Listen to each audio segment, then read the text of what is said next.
The other point that I also wanted to make quickly is that our borrowing costs have surged.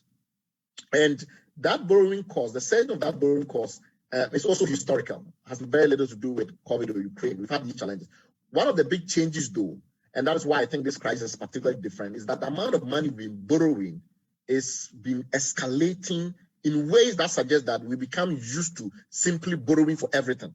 And look at the fact that since we first started borrowing from international private capital markets, and in simple terms, started going for the Eurobonds, we took from 2007 to 2017, for 10 years, we used that period to raise about $4.5 billion.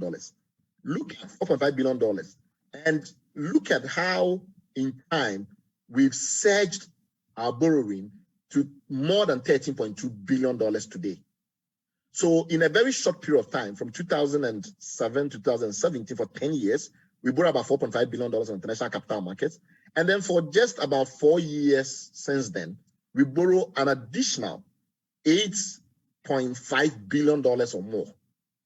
So we've more than doubled our borrowing in that short period, that 4 years. That was very significant. And if you look at how much we are spending on debt service, you can see clearly how much of our money, our revenues we use to pay debt. You can see clearly that the sudden rise, is steepest after 2016.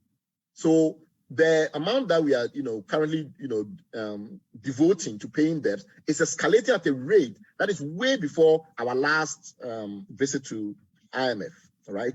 And so that debt crisis component, so I remember I said there were three major ways of describing the situation that currently confronts us: the balance of payment issues, the persistent deficits, and the debt crisis. The debt crisis, I think, currently is worse than it was in 2014, 2015, and probably the worst we've ever seen since the 70s and 80s, when we had the yen 3 episodes and we had to do debt structuring, restructuring, etc. And of course, after HIPC, the assumption was that we now had a clean slate.